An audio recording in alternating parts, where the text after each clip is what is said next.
Hello friends, welcome back to our channel पढ़ ले विश्वार। तो आज की इस वीडियो में हम लोग स्टार्ट करने वाले हैं class 6 NCERT geography chapter 2 major domain chapter 5 major domains of the earth. तो इसके पहले वाले वीडियो में हम लोगों ने हाइड्रोस्फीयर के पहले वाले सारे टॉपिक्स कंप्लीट कर लिए थे। आज की इस वीडियो से हम लोग को हाइड्रोस्फीयर कंप्लीट करना है, तो चलिए शुरू करते हैं। The Earth is called the blue planet. More than 71% of the water of the Earth is covered with water, and 29% is with land.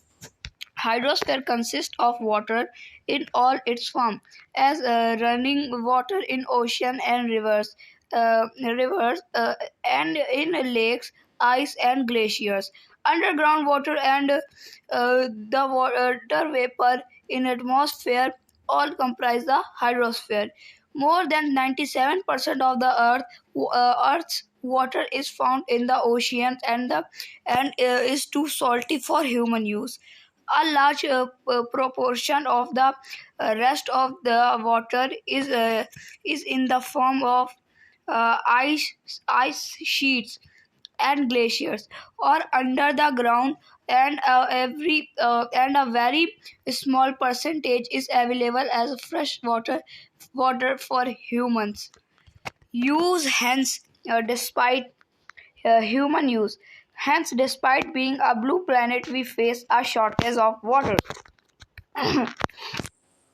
तो फ्रेंड्स, यहाँ पर क्या हुआ है कि हाइड्रोस्फीयर यानी हमारी जो अर्थ है उसको ब्लू प्लैनेट कहा जाता है। ब्लू प्लैनेट क्यों कहा जाता है? ब्लू प्लैनेट इसलिए कहा जाता है क्योंकि जो अर्थ है उसका जो हमारी अर्थ का जितना भी जो 71% जितना भी एरिया है 71% वो किसका है? वो उस 71% के हिस्से में खाली पानी ही पानी है, इसलिए ये ब्लू प्लैनेट भी हमारी अर्थ को कहते हैं।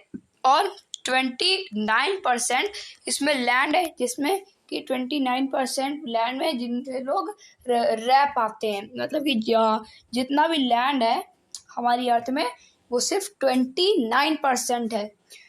अब क्या होता है कि जो जितना भी पानी है वो सब हाइड्रोस्फीयर के अंदर आता है। ये मैंने आपको पहले की वीडियो में बता भी रखा है, यानी कि जितना भी पानी है वो सब हाइड्रोस्फीयर के अंदर आता है।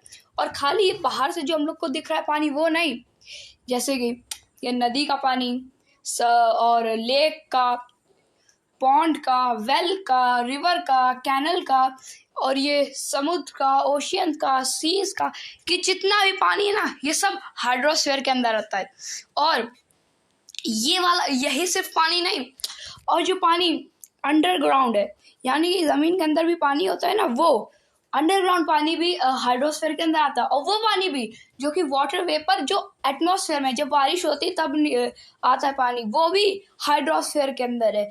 ये सारा पानी हाइड्रोस्फीयर के अंदर है, यानी कि जो जितना भी पानी है वो देखिए 100% पानी है भारत, मतलब कि पूरे वर्ल्ड में 100% पानी है।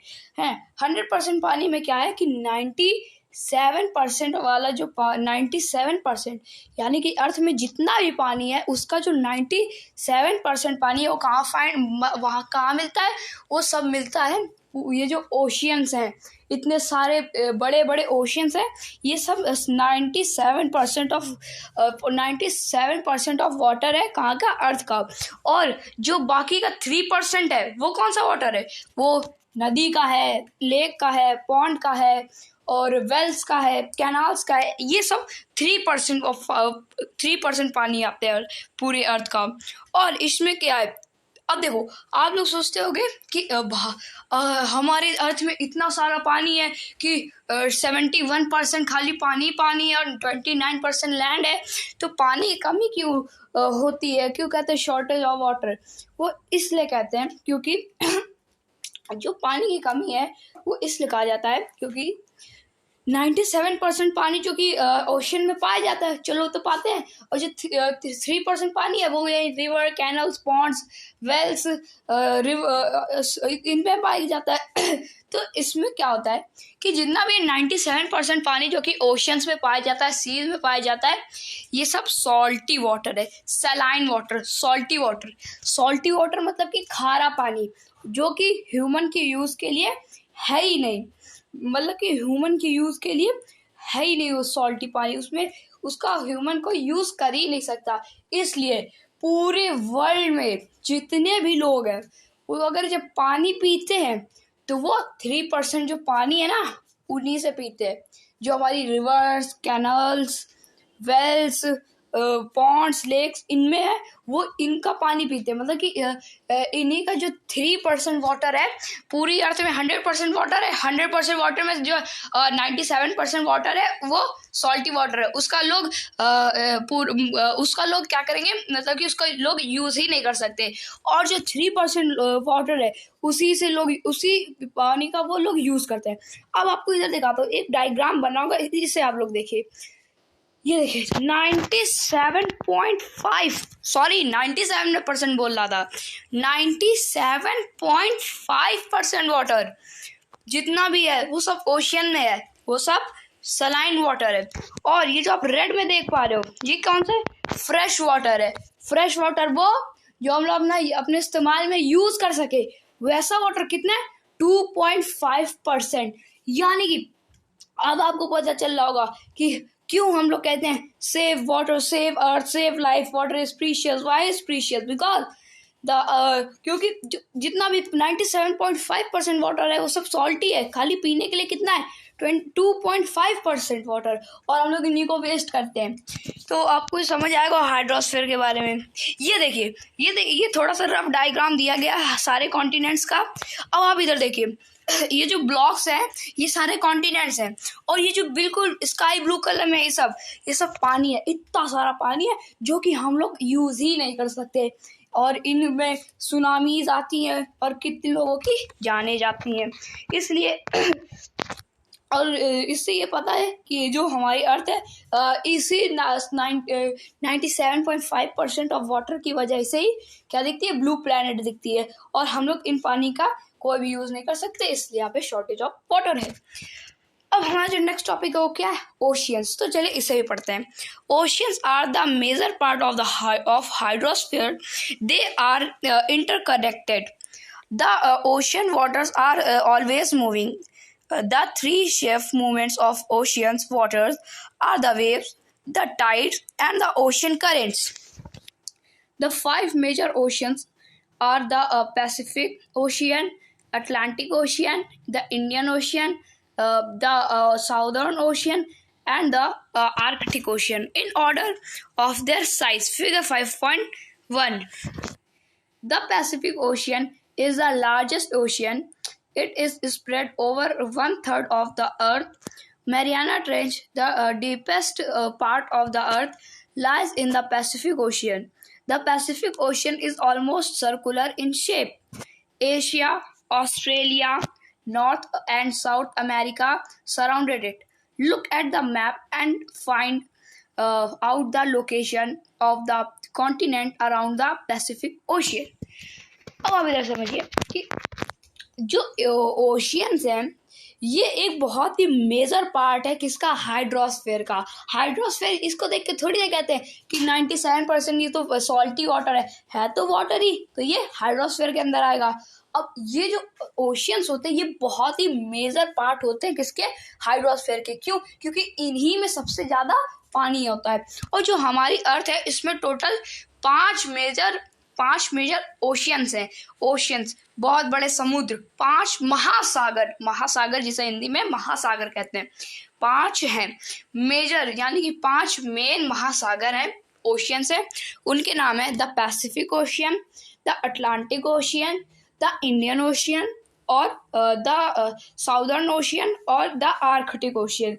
यानी कि ये जो लाइन वाइज लिखे गए हैं बुक में, वो खाली लाइन वाइज नहीं, लाइन वाइज तो लिखे गए हैं। और कौन सा सबसे बड़ा है तो पैसिफिक ओशियन, यानी कि इनका कितना बड़ा साइज है वो अपने अपने साइज के अकॉर्डिंगली लिखे हुए हैं। तो आप लोग इनसे देख के समझ सकते हैं। तो हमारा जो फर्स्ट ओशियन है पैसिफिक ओशियन, उसमें क्या है कि जो पैसिफिक ओशियन है ये सबसे बड़ा और सबसे डीपेस्ट है। डीपेस्ट मतलब कि सबसे गहरा है। अब जो आप लोगों ने पढ़ा होगा इसके पहले वाले वीडियो में हम लोगों ने पढ़ा था कि जो मैरियाना ट्रेंच है 11,022 मीटर्स। ये कहाँ पर है? ये पैसिफिक ओशियन में। पैसिफिक ओशियन की जो मरियाना ट्रेंच है वो सबसे डीपेस्ट जगह है, वर्ल्ड की सबसे डीपेस्ट जगह मरियाना ट्रेंच, और वो कहाँ है? पैसिफिक ओशियन में। अब जो वर्ल्ड की सबसे डीपेस्ट जगह है कहाँ पर? पैसिफिक ओशियन में। तो सबसे डीपेस्ट ओशियन कौन सा हुआ? सबसे बिगेस्ट लार्जेस्ट ओशियन कौन सा हुआ? तो पैसिफिक ओशियन होगा। तो सबसे बड़ा पैसिफिक ओशियन है। और इसमें क्या है कि जो पैसिफिक ओशियन है सबसे डीपेस्ट है, और ये पैसिफिक ओशियन जो ये पूरे सर्कुलर फॉर्म में, यानी कि आप लोग मैप में देखते होंगे कि आधा इधर से आधा उधर से, ये देखिए ये वाला पार्ट पैसिफिक ओशियन है, ये वाला भी पार्ट पैसिफिक ओशियन है।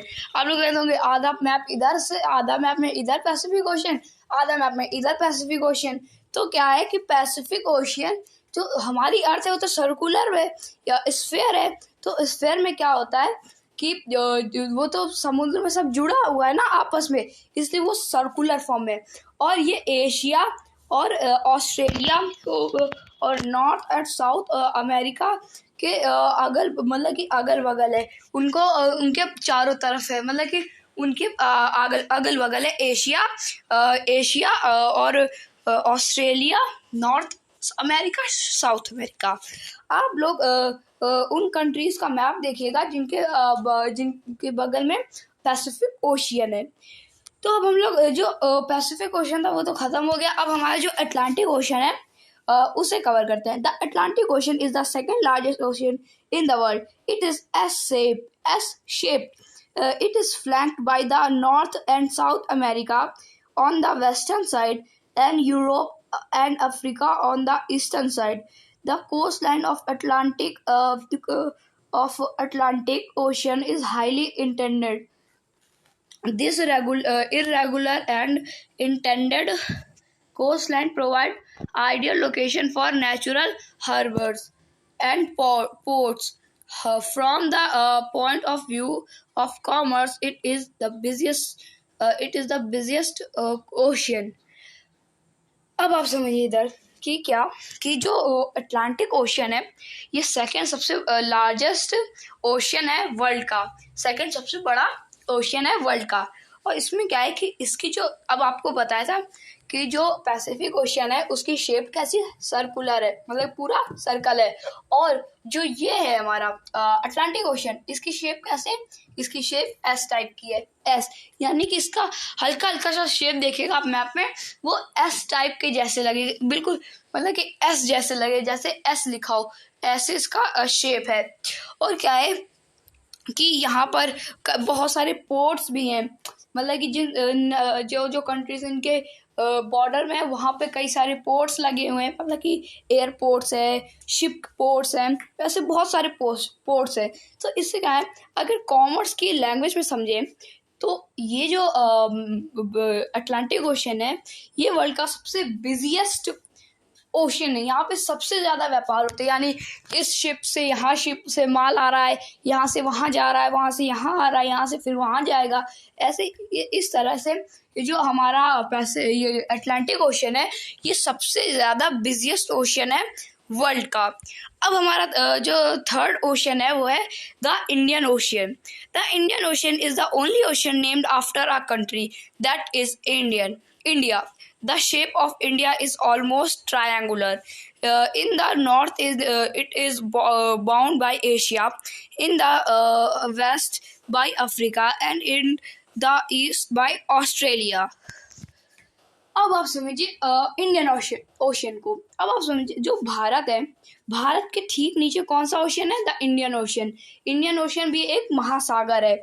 अब आप इधर समझिए कि जो इंडियन ओशन है उसमें क्या है कि वो एक पहला ओशन है, एक लौता ओशन है जिसका नाम किसी कंट्री के नेम के बाद पड़ा है। तो वो कंट्री कौन सी है? इंडिया। यानी कि हमारी जो कंट्री है इंडिया, उसके नाम से उस ओशन को उसके नाम से ओशन का नाम हुआ है द इंडियन ओशियन, हिंद महासागर, इंडियन ओशियन, यानी भारत के नाम पे उस ओशियन का नाम रखा गया है।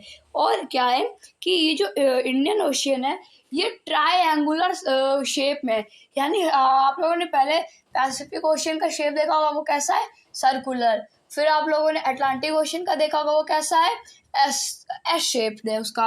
और आपने फिर इंडियन ओशियन का देखा, उसका शेप कैसा है, उसका शेप ट्रायंगुलर है। तो यानी हर ओशियन के कुछ ना कुछ शेप तो आ ही रहे। तो जो अटलांटिक ओशियन है उसका शेप ट्रायंगुलर है। तो उससे क्या होता है कि वो नॉर्थ से एशिया को टच करता है, और वेस्ट से अफ्रीका को टच करता है, और ईस्ट से ऑस्ट्रेलिया को टच करता है। तो हमारा इंडियन ओशियन यहाँ खत्म होता है। अब हमारा जो लास्ट ओशियन है वो क्या है, लास्ट नहीं है, मतलब कि फिर हमारा जो फोर्थ ओशियन है वो है southern ocean. The southern ocean encircled the continent of Antarctica and extended northward to 60 degree south latitudes. अब इधर समझिए, जो साउदर्न ओशियन है वो सबसे नीचे साउथ में है, तो इसलिए उसका नाम साउदर्न ओशियन हो गया। और वो जो अंटार्कटिका है उससे थोड़ा सा ऊपर है, और 60 डिग्री की जो लैटिट्यूड है उसके ऊपर जो हमारा साउदर्न ओशियन है वो आता है। यानी कि जो हमारे 60 डिग्री है वहाँ पे हमारा साउदर्न ओशियन आता है। अब क्या हमारा जो लास्ट ओशियन है, the Arctic ocean. The Arctic ocean is located with in the Arctic circle and surrounds the North Pole. It is connected with the Pacific Ocean by a narrow stretch of shallow water known as Bering Strait. It is bound by the northern coast of North America and Eurasia. अब इधर समझिए, जो कि Arctic ocean है, ये जो Arctic circle है उसके आसपास ये बना है, और यहीं पे जो नॉर्थ पोल है वो भी इसी आर्कटिक सर्कल पे है। जो सी है यहीं पर नॉर्थ पोल भी है, और ये नॉर्थ अमेरिका, एशिया और यूरोप के बिल्कुल ऊपर है, यानी उनके कोस्ट लाइन पर है। और ये जो आर्कटिक सर्कल है ये पैसिफिक ओशियन से एक नैरो, मतलब कि एक पतली सी जगह है, वहाँ से पानी आता जाता है, तो वहाँ से ये आर्कटिक सर्कल उससे भी मिल जाता है। तो इससे क्या होता है कि हमारा उनके पानी एक दूसरे में एक्सचेंज हो जाता है। तो अब जो हमारा ये जो ओशन का जो टॉपिक था ये ख़त्म हो चुका है। अब जो हमारा नेक्स्ट टॉपिक है एटमॉस्फेयर, वो हम लोग करेंगे नेक्स्ट वीडियो में। आज के इस वीडियो में इतना ही, मिलेंगे नेक्स्ट वीडियो में एटमॉस्फेयर के साथ। तब तक के लिए थैंक यू वेरी मच।